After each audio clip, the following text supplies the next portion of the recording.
my knuckle, it went on. The judge beamed and said, "By the power vested in me by the sovereign state of California, I pronounce you husband and wife." Then he said to me, "Congratulations. You may kiss your bride." "Huh?" "Your bride. You may kiss her." "Right," I said, and turned toward Carrie and caught hold of her arms and aimed my mouth in the general direction of hers.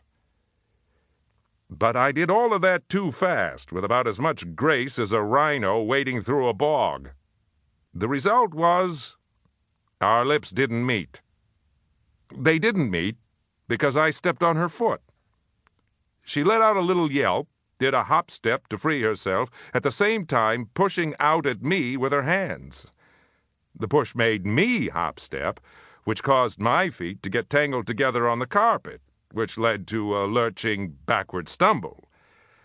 I would have righted myself in a couple of steps, except that I didn't have room to take a couple of steps, one of the chamber's paneled walls being very close behind me. It was the wall that halted my momentum, hard enough to rattle it and me, and to dislodge something that was hanging there.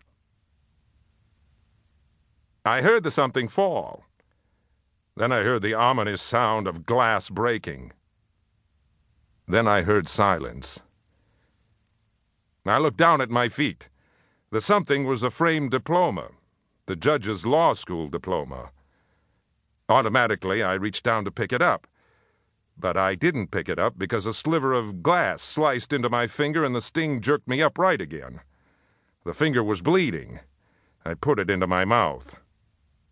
They were all staring at me, I saw then. Carrie, Sybil, the DeFalcos, the judge. Each as still as a statue, staring at me. Nobody made a sound. But I knew what they were thinking. I was thinking the same thing myself. I took the bloody finger out of my mouth. "Sorry," I said.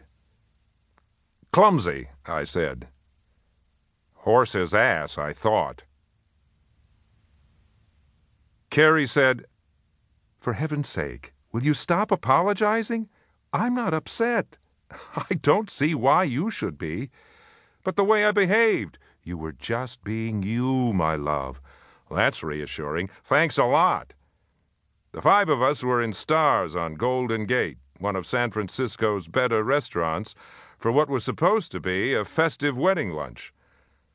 But I couldn't seem to get into the spirit of it. I was still wearing my embarrassment like a hair shirt. "Other people get married," I said. "Thousands of people every day, and things like that don't happen to them.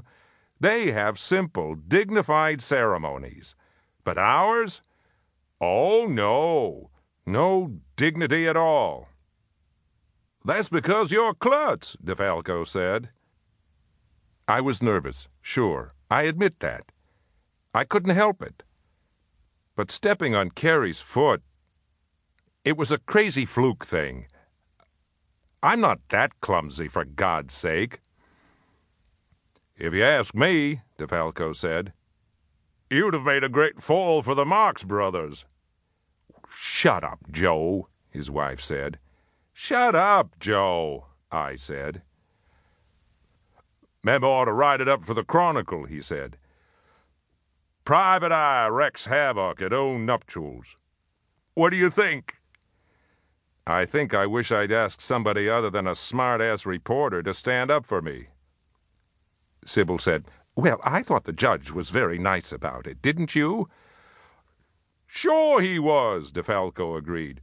"With the $50 our blushing groom slipped him, he can replace the busted frame and then take his missus out for a steak dinner." "Shut up, Joe," Nancy said.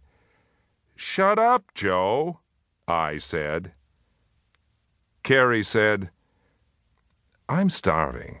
Is anybody else starving?" "Not me. I don't have any appetite." "You'd better eat, Tiger." She winked at me. "Keep your strength up." "He'll need more than..."